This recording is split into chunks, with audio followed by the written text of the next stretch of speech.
तो आज हम चर्चा कर रहे हैं भारतीय संविधान, इंडियन पॉलिटी। भारतीय संविधान यानी कह लीजिए इंडियन पॉलिटी के भाग 5 संघ। संघ क्या है? तो 76 से लेकर के 79 तक का आज हम इस पर चर्चा कर रहे हैं। इसमें क्या दिया गया है? महान न्यायवादी। महान न्यायवादी यूं कह लीजिए भारतीय संविधान सरकार, केंद्र सरकार के प्रथम सलाहकार होते हैं। क्या होते हैं? प्रथम सलाहकार दिया गया है। ठीक है, किस पर चर्चा है? आर्टिकल 76 पर।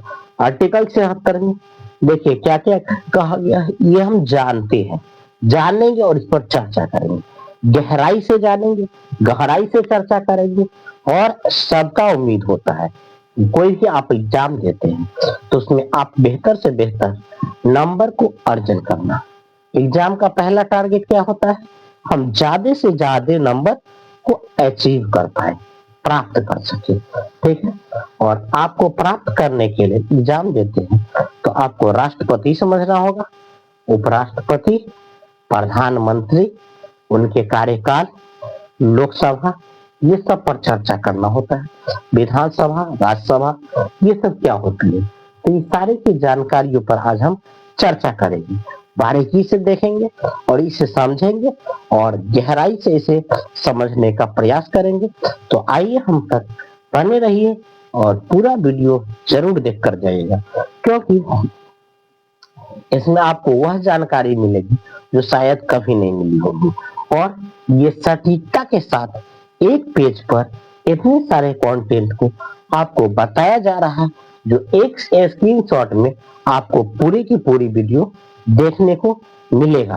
ठीक है, और इसको बारीकी से देखिए और इसे पढ़ने का कोशिश कीजिए, हमारे साथ बनिए और इसे देखिए।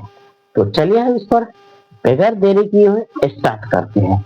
यह है इंडियन पॉलिटी, भारतीय संविधान, भाग 5 संघ 76 से लेके 79 तक के चर्चा है।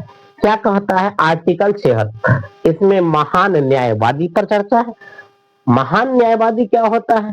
यह केंद्र सरकार के प्रथम सलाहकार होते हैं। केंद्र सरकार के प्रथम सलाहकार होते हैं। यह संसद के सदस्य नहीं होते। क्या नहीं होते हैं? संसद के सदस्य नहीं होते, लेकिन इनका कार्यवाही में भाग लेते हैं। कार्यवाही क्षेत्र में क्या करते हैं? जो भाग लेते हैं। अब क्या कहते हैं आर्टिकल? कार्यवाही क्षेत्र में भाग लेते हैं। यह 5 वर्ष का कार्यकाल, कितने वर्ष का होता है? कार्यकाल 5 वर्ष का होता है।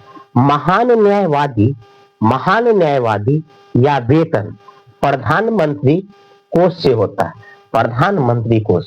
अब केंद्र सरकार के मुकदमे महान न्यायवादी लड़ता है। कौन लड़ता है? महान न्यायवादी लड़ता है। यह मुकदमे भारत के किसी भी न्यायालय में लड़ सकता है, किसी भी न्यायालय में लड़ सकता है। भारत के सर्वोच्च न्यायालय के न्यायाधीश जज के बराबर होते हैं। सर्वोच्च न्यायालय के न्यायाधीश किसके बराबर? जज के बराबर होते हैं। इनकी योग्यता क्या है? सरकार के कार्य क्षेत्र। योग्यता पर अब चर्चा करते हैं। देखिए योग्यता में कहता है तो योग्यता क्या है? वो सुप्रीम कोर्ट है, हाई कोर्ट है और डिस्ट्रिक्ट कोर्ट, 3 गो कोर्ट बनाया गया। सुप्रीम कोर्ट के जज के बराबर किसका वैल्यू होता है? महान न्यायवादी का। किसका? प्रधानमंत्री का। हाई कोर्ट के जज के बराबर किसका वैल्यू होता है? महान न्यायवादी का। या डिस्ट्रिक्ट कोर्ट के जज के बराबर किसका होता है? महान न्यायवादी का। यह आर्टिकल 76, 76 और 76 तीनों में इसकी चर्चा किया गया है। हाई कोर्ट यानी सुप्रीम कोर्ट, हाई कोर्ट और डिस्ट्रिक्ट कोर्ट। कोर्ट कितने? 3 होते हैं। ठीक है, सुप्रीम कोर्ट सर्वोच्च न्यायालय, हाई कोर्ट मतलब उच्च न्यायालय, और मतलब हाई कोर्ट मतलब उच्च न्यायालय हो जाएंगे, और इसके बाद डिस्ट्रिक्ट कोर्ट, जिला न्यायालय। ठीक है, तो ये तीनों पर कहा गया है, हाई कोर्ट, सुप्रीम कोर्ट और जिला कोर्ट पर चर्चा है। अब कहता है आर्टिकल 77। देखिए आर्टिकल 77 में हम देखेंगे केंद्र सरकार की कार्य की संरचना करता है। केंद्र सरकार क्या करते हैं? कार्य की संरचना करते हैं, जो विभिन्न मंत्रालय द्वारा संपन्न होती है। क्या होती है? विभिन्न मंत्रालय द्वारा संपन्न होती है। ठीक है। अब आर्टिकल 78 में क्या कहता है? आर्टिकल 78 में कहता है कि पीएम के कर्तव्य संसद के कार्यवाही की जानकारी मिलती है। पीएम के संसद और इसकी क्या मिलती है? जानकारियां मिलती है। राष्ट्रपति को देती है। कौन देती है? राष्ट्रपति को। क्या क्या देती है राष्ट्रपति को? पहला नंबर देखिए, पीएम की कर्तव्य संसद के कार्यवाही की जानकारी देती है और यह राष्ट्रपति को दिया जाता है। किसके द्वारा? प्रधानमंत्री। संसद उसका जो भी काम करेगा लेखा जोखा, उसकी जानकारियां किसको देना होगा? राष्ट्रपति को देना होता है। ठीक है। अब अलग बात है कि हमारे देश के प्रधानमंत्री साहब पावरफुल है और हमारे देश के राष्ट्रपति साहब जो है वह क्या है? तो कभी कभी पद की गरिमा निर्भर किस पर करता है? व्यक्तियों पर। कोई ऐसे व्यक्ति होते हैं जिस पद पर बैठते हैं तो उस पद की गरिमा बढ़ जाता है, लेकिन कुछ ऐसे व्यक्ति होते हैं जो उस पद पर बैठता है तो उस व्यक्ति की गरिमा बढ़ जाता है। ठीक है। तो हमारे देश के संविधान कुछ इस तरह है और इसमें भी क्या है। खैर चलिए आगे चलते हैं, देखते हैं क्या क्या है। हमारे संविधान है हमारे देश के प्रधानमंत्री और राष्ट्रपति का भिन्न भिन्न कार्य पर चर्चा किया गया है। अब आगे देखते हैं इसमें क्या क्या चर्चा किया गया है। आर्टिकल 78 का ही है। आर्टिकल 78 का ही देखिए, इसमें कहता है संसद का निर्माण। संसद का निर्माण कौन किया था? एडविन और लूथेर क्या है? वेकाइट। वेकाइट, एडविन लूथेर वेकाइट ने किया था। अब क्या कहता है? पार्लियामेंट। पार्लियामेंट क्या होता है? शब्द कहां से लाया गया? पार्लियामेंट शब्द कहां से लाया गया है? फ्रांस से लाया गया है। हमारे देश में पार्लियामेंट शब्द का कहां से लिया गया है? फ्रांस से लिया गया है। ठीक है।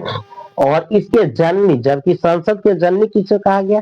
तो यूनाइटेड किंगडम को, यूके को कहा गया, यूनाइटेड किंगडम। संसद के कितने अंग होते हैं? तो संसद के 3 अंग होते हैं। कितने अंग होते हैं? 3 अंग होते हैं। पहला में क्या कहा गया? लोकसभा, राज्यसभा और राष्ट्रपति होते हैं। 3 गो होता है। पहला लोकसभा, राज्यसभा और राष्ट्रपति होते हैं। ठीक है। अब कहते हैं संसद के 2, एक लोकसभा एक राज्यसभा। लोकसभा क्या होते हैं?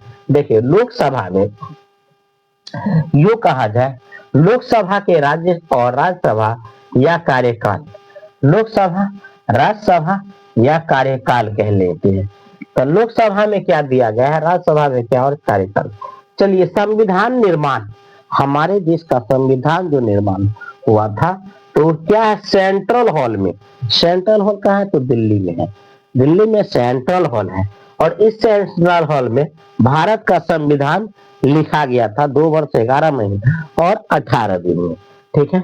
अब कहते हैं सेंट्रल हॉल में कुल सीटों की संख्या कितना है? तो कुल सीटों की संख्या है 1000।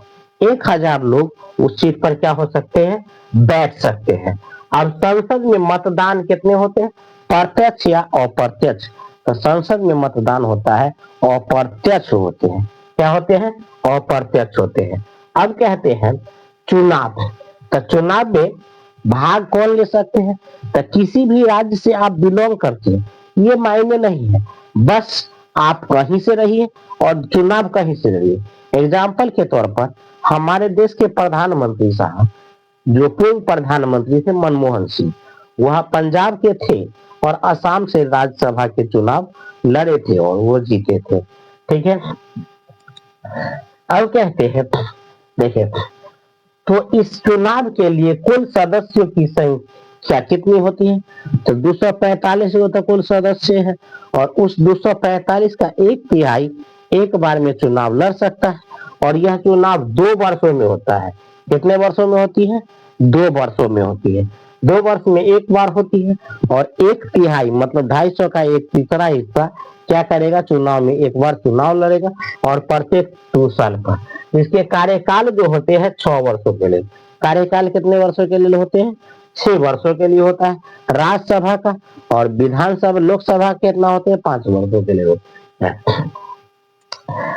अब राज्यसभा के 250 सीट हमारे यहाँ राज्यसभा में 250 सीट था, लेकिन जब पीओके पाकिस्तान के पास चला गया तब हमारे यहाँ सीट कितना बच गया, तो 245 सीट वर्तमान में भारत के पास बच गया है। अब इनकी योग्यता पर बात होती है, तो भारत इसकी योग्यता क्या क्या कहता है, तो योग्यता में कहा गया वह भारत का व्यक्ति होगा, ठीक है, भारत का व्यक्ति होगा, कोई पागल या दिवालिया व्यक्ति नहीं होगा, उसका उम्र सीमा कम से कम 30 वर्ष होगा, कम से कम 30 वर्ष होगा। इसके बाद और क्या कहा गया, जैसे इधर के भारत का नागरिक होगा, पहला उसकी योग्यता बता रहा है। दूसरा का कहता है पागल या दिवालिया व्यक्ति न हो, पागल या दिवालिया व्यक्ति न हो। और तीसरा का कहता है उसकी उम्र सीमा कम से कम 30 वर्ष हो, कम से कम कितना वर्ष होनी चाहिए, 30 वर्ष होना चाहिए, कोई लाभ के पद पर भी न हो, ठीक है। अब कहते हैं आर्टिकल 79 में क्या कहा गया, देखिए आर्टिकल 79 में कहा गया है, यह आर्टिकल 79 इसमें कहता संसद का गठन क्या है, प्रधान, गठन के प्रधान होते। अब कहेंगे राष्ट्रपति के पद, राष्ट्रपति के कितने सदन होते हैं, 2 सदन, ठीक है। पहला सदन कहता है लोकसभा और दूसरा सदन राज्यसभा। लोकसभा को क्या कहा जाता है, तो लोकसभा को निम्न सदन कहा जाता है और राज्यसभा को उच्च सदन कहा जाता है, ठीक है। तो ये दोनों सदनें मिलकर के क्या करती है, देश के विकास पर काम करती है। और इसमें क्या बताता है कि राज्य सदन उच्च में उच्च कार्य करती है, जबकि लोकसभा जो होती है निम्न सदन और यह कार्य करती है।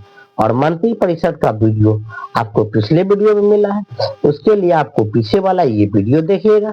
और तब तक आपको ये बताया गया है कि यह इसमें कार्यकाल क्या होता है, राष्ट्रपति कैसे काम करेगी, प्रधानमंत्री कैसे काम करेगी, महान्यायवादी कौन होती है, इस पर चर्चा की है। और ये कोर्ट कैसे काम करती है, कोर्ट किसके लिए काम करती है, न्यायवादी किसके लिए काम करती है।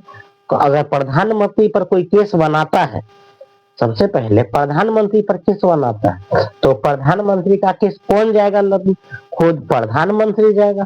उसके पास इतना फुर्सत है कि आम आदमी प्रधानमंत्री पर केस करेगा, तो क्या आम आदमी के पीछे प्रधानमंत्री जाके क्या करेगा, कोर्ट में जाकर के उस आम आदमी से प्रधानमंत्री केस लड़ेगा, ऐसा होता है। या उसका कोई चेला चपाटा होता है जिसे हम महान्यायवादी कहते हैं। तो इस सारे पर आज पर क्या हुआ है, इसमें चर्चा हुआ है। और इसको एक बार बारीकी से देखिए, बल्कि 2 बार देख लीजिए। इस कंटेंट को क्या करिए, हो सके तो पेन कॉपी उठा करके स्क्रीनशॉट लेकर के इसे देख लीजिए। और आपको जब देख करके एक बार रीडिंग करिएगा तो ये पूरी की पूरी कंप्लीट वीडियो में आपकी जानकारी दी गई है और यह जानकारी आपको बहुत हेल्पफुल होने वाला है और होंगे ही। और परीक्षा से रिलेटेड ये सारे तैयारियां आपके लिए बेहद हेल्पफुल होंगे। और यूं कह लीजिए कि अभी एग्जाम तो कितने सारे आ रहे हैं, लेकिन जितने भी एग्जाम आ रहे हैं सब में ज्यादा अगर कोई भी एग्जाम में क्वेश्चन बनाती है तो अभी केवल राजनीति का पलड़ा हमेशा भारी हो गया है। हर क्षेत्र में केवल पॉलिटी का पलड़ा भारी हो गया है। और यूं कह लीजिए भारतीय संविधान का ये तो हद पार कर चुका है। तो ये वीडियो आपको कैसा लगा, अपनी प्रतिक्रिया जरूर दीजिएगा। तब तक के लिए चलते हैं, जय हिंद।